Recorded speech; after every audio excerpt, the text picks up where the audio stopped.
dia deketin. Kalau ada air, airnya bakal kering. Bahkan ada danau, jika didatangi oleh Ya'juj dan Ma'juj, langsung kering kerontang, diminum oleh Ya'juj dan Ma'juj. Kenapa? Karena Ya'juj dan Ma'juj jumlahnya itu miliaran, lebih banyak daripada manusia yang hidup sekarang ini di seluruh dunia. Dia tidak berkendara, dia tidak punya kendaraan, tapi dia punya senjata. Senjatanya tajam, sipit, sabit.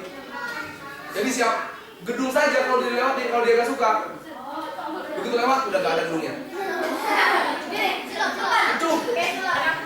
3-4 kalinya, kemudian peralatan perang yang lebih lengkap, kemudian perbekalannya yang lebih lengkap, untanya juga yang lebih banyak, kemudian tentara dan kasih kejadiannya juga yang lebih banyak. Apa yang Rasul minta, ya, yang cemaskan, ya Allah, aku menagih janji dan jaminanmu, ya Allah, jika engkau binasakan kelompok ini, maka engkau tidak akan disembah lagi muka bumi ini. Kenapa? Karena kalau pada saat itu kaum muslimin itu semua turun ke perang Badar, kurang lebih 313 itu meninggal, termasuk Rasul meninggal, maka musnah agama Islam. Kenapa? Yang menang adalah orang-orang kafir penyembah berhala. Maka Nabi Muhammad meminta pertolongan. Kenapa? Karena orang yang memperjuangkan agama Allah dijamin akan diberikan kemenangan Allah. Maka Nabi Muhammad minta pertolongan Allah. Bagaimana janji dalam Al-Quran maupun dalam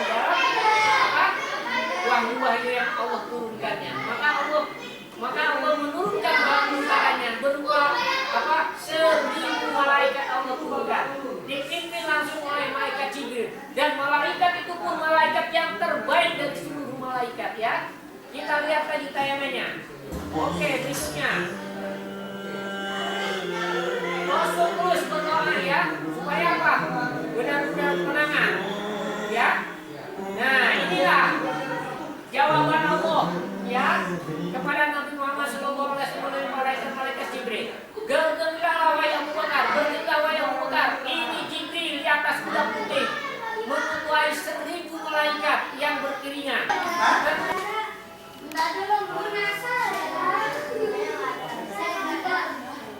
Oke, nomor 1.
seperti salat berjamaah, zikir, membaca Quran, dan ibadah lainnya.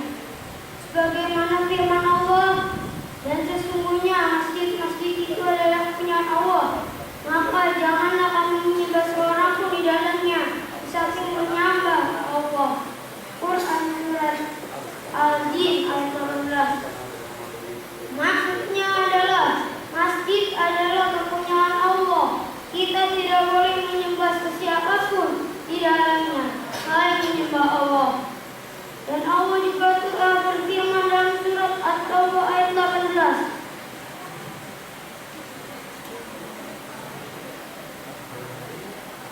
Innama ya'muru masajidallah liman amana billahi wal yawmil akhir wa aqamat sholata wa tazakata wa lam yakhsha ilallaha ma'asa ulaika aliyakunun minal muhtadin.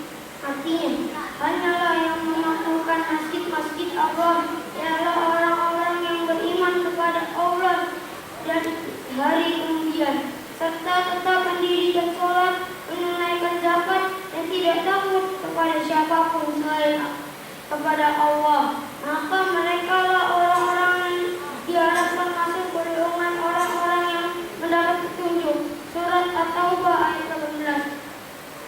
Hadirin rahimahumullah, dalam sebuah riwayat dikatakan bahwa Nabi Shallallahu Alaihi Wasallam sudah menjelaskan dengan sabdanya, jika kamu melihat orang rajin mendatangi masjid, maka persaksikanlah ia sebagai orang yang beriman. Hadis riwayat Ahmad dan Tirmidzi. Maka dari firman Allah dan sabda Rasulullah Shallallahu Alaihi Wasallam di atas, dapat kita simpulkan bahwa setelahnya orang yang rajin mendatangi masjid atau memakmurkan masjid, maka ia termasuk orang yang beriman kepada Allah serta hari kemudian. Demikian ceramah yang saya sampaikan. Semoga bisa memberi manfaat kepada kita semua. Dan mohon maaf apabila ada perkataan yang salah. Akhirul kalam. Assalamualaikum warahmatullahi wabarakatuh.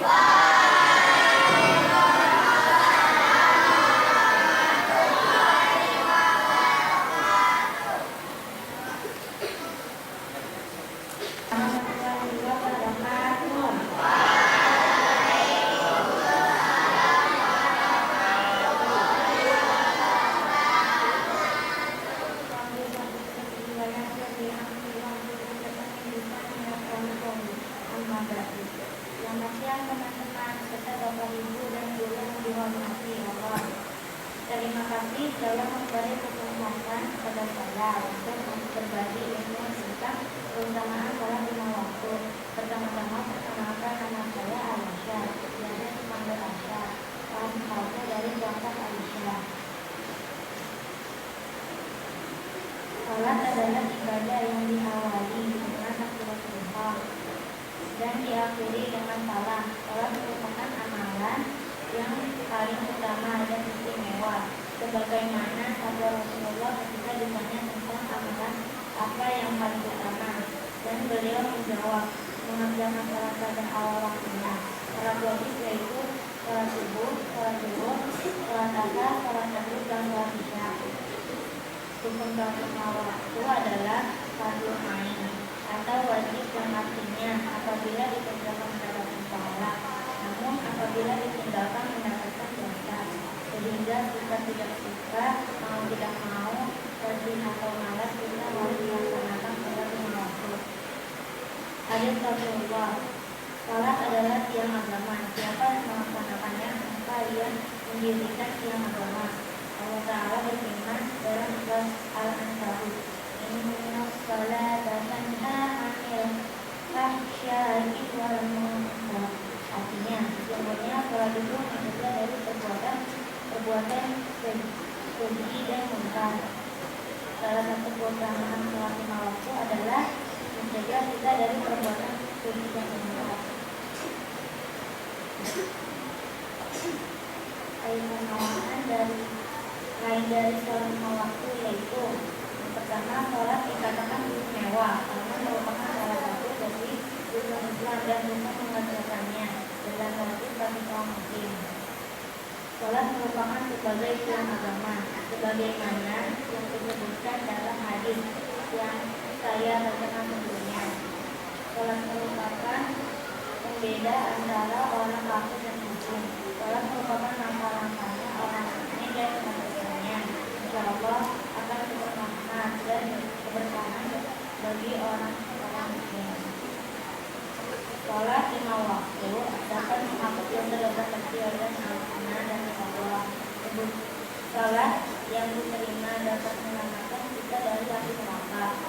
Sholat adalah ibadah yang paling penting, paling utama, yang pertama kali dibuka dan dipertanggungjawabkan ketika kita menghadap Sang Khalik. Serta keutamaan sholat lima waktu yang lainnya. Karena begitu banyak sekali keutamaan sholat yang mungkin belum kita ketahui, tetapi hal tersebut pasti baik untuk hamba-hamba Allah.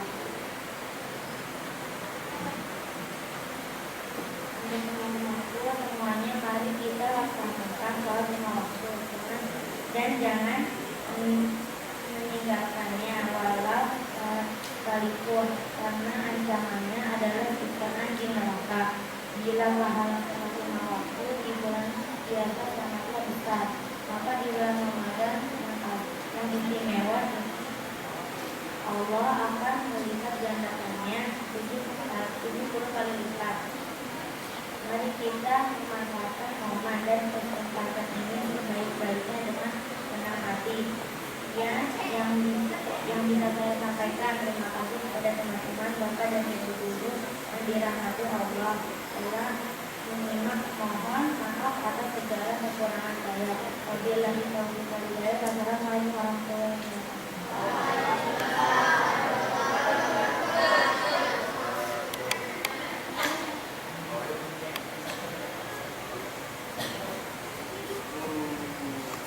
Ada 4 game. Game pertama adalah di pos 1 itu namanya apa tuh? Estafet bola pipa. Ya. Nanti akan ada 2 kelompok yang menuju ke tempat estafet bola pipa. Yaitu kelompoknya langsung ditentukan, kelompok yang laki dulu, yaitu kelompok Abu Bakar dan kelompok Umar. Jadi tempatin pos 1. Terus pos 2 itu 5 menit. Coba aja lihat depannya. Faiz lawan juga. Estafet air yang ada di sini. Berarti nanti kelompoknya Usman dan Ali bin Abi Thalib masuk ke kelompok pos air. Berikutnya pos 3. Gimana pos 3? Nanti bukannya estafet aku. Tempat di mana? Ini Bang Lilip. Nah, ini S3 nih. S3. ya, jadi nanti sampai pos tidak ada waktu sampai masih ya. Sampai baru aja. Siap? Satu, dua, ayo. Bentar. Siap? Lagi. Lihat. Ini tadi kelompok apa?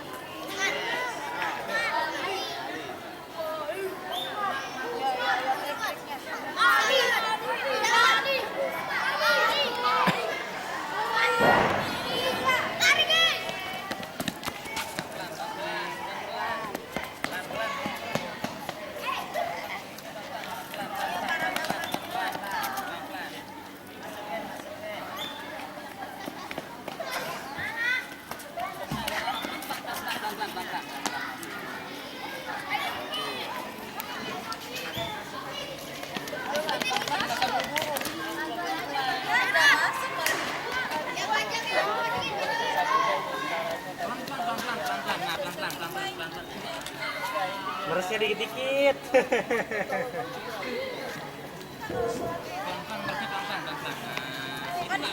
Di luar lagi.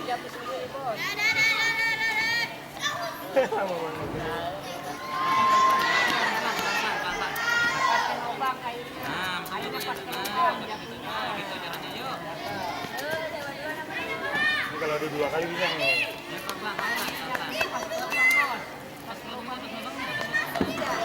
Aisyah sudah diusir dari iya. Jadi Nesta udah naruh di sana, Nesta kembali lagi ke belakang digantikan oleh siapa? Intan, begitu seterusnya ya. Taruh di belakang mana sini aja. Oh ya, udah siap semuanya? Ready? Semuanya 11 malam.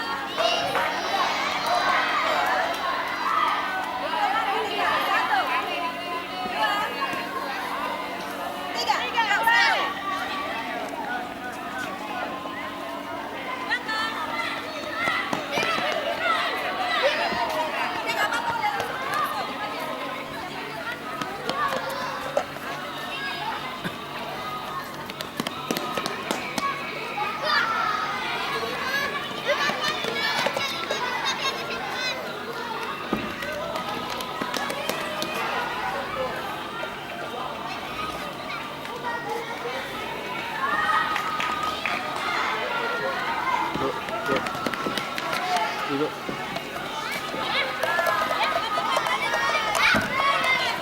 Ayo Nisa yang rapiin Nisa.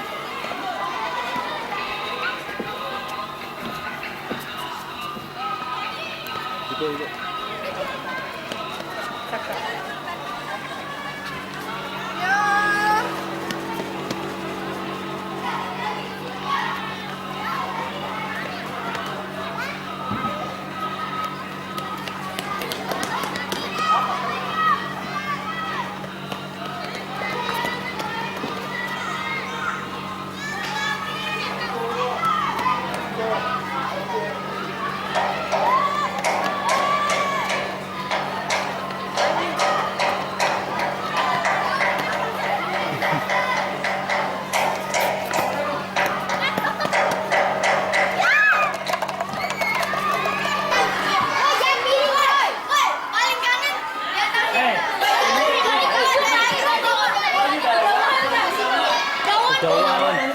Kejauhan.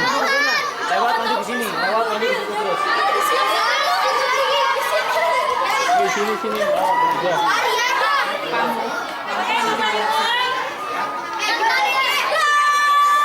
Udah lari tetap yang awal. Ininya gang bawahan, gang bawahan. Tunggu di situ, Bu.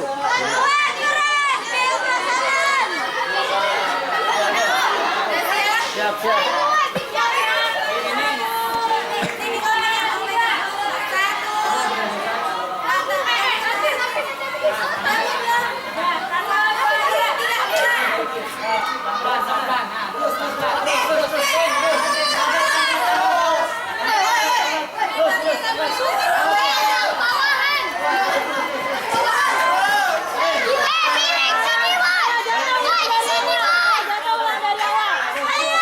Ayo.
ada ember untuk menaruh es dan plastik.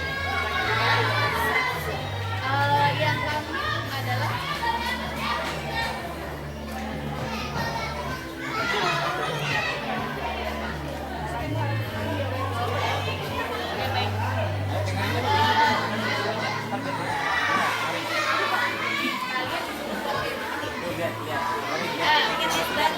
airnya yang diisi dari kami adalah air yang minimal 11 plastik. Ya, jadi kalau kembali setempat dan kami diisi lebih dari plastik yang itu. Dan ya, dan yang kami itu adalah yang ya, yang berikutnya namanya kita kami itu. Nyambung. Cara bermainnya semuanya berbeda. Silakan teknis ya. Ada yang mau tanyakan? Nah, ini salah jika mungkin yang salah ini tidak kami.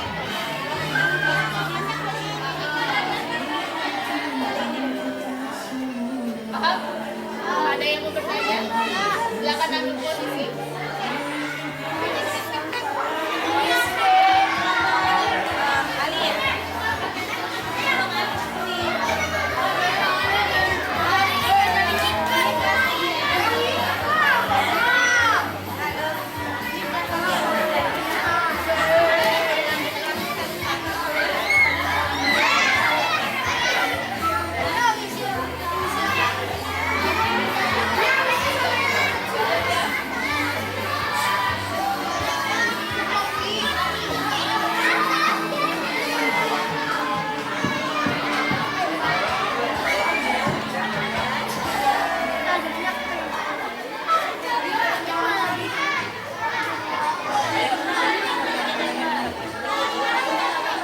Oke, langsung ayo langsung kerja.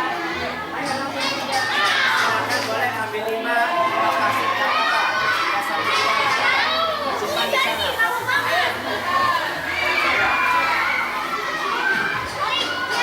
Siap-siap kali.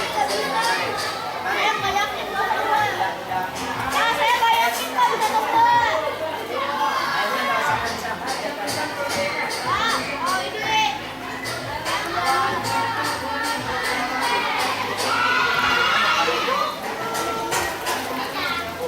Siapa yang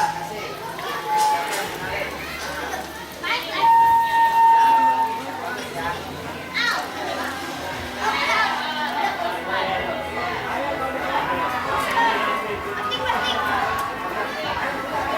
Warahmatullahi wabarakatuh. Hamdan wa syukran lillah. Amma jamaah. Oh jamaah. Alhamdulillah. Mendapatkan kehadiran Allah SWT. Salawat dan salam ditercurahkan kepada Muhammad Sallallahu Alaihi Wasallam. Hadirin jamaah sekalian berbahagia. Pada kesempatan ini saya akan menyampaikan materi tentang birrul walidain. Apa itu birrul walidain? Artinya berbakti kepada kedua orang tua. Sahabat. Oh sahabat. Alhamdulillah. Kenapa kita diwajibkan untuk berbakti kepada kedua orang tua? Allah Subhanahu wa taala berfirman dalam Quran surat Al-Isra ayat 23 hingga 24 dan An-Nisa ayat 36. Dari kedua ayat itu ada dua pernyataan yang sama, yaitu satu, sama-sama merintahkan untuk beribadah kepada Allah dan tidak menyekutukannya dalam kalimat Rabbuka alla ta'budu illa iyyah dan wa'budullaha wa la tusyriku bihi syai'a. Dua, sama-sama mewajibkan untuk berbakti atau berbuat baik kepada kedua orang tua dan kalimat wabil walidaini ihsana.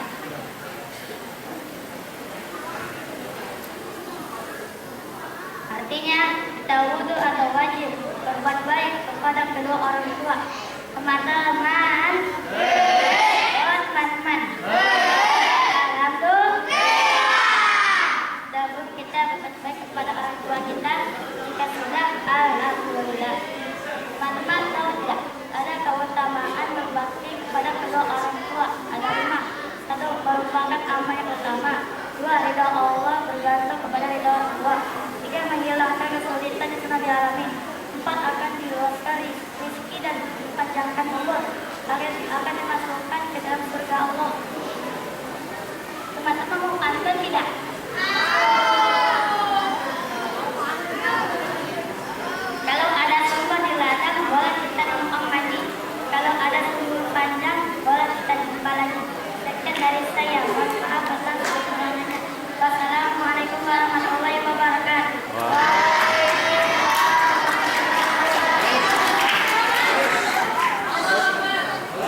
Vario, ayo lagi. Judulnya kan saya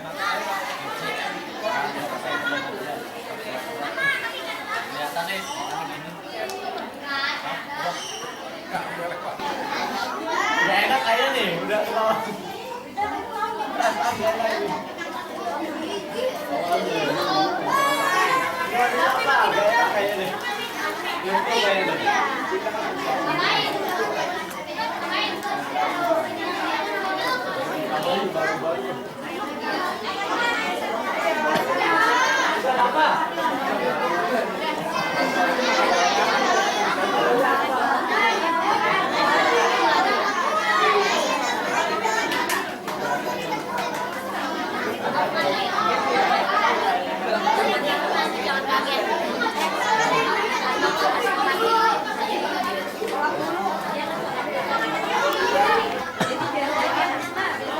Tadi di Semit kayaknya ada Pak dia.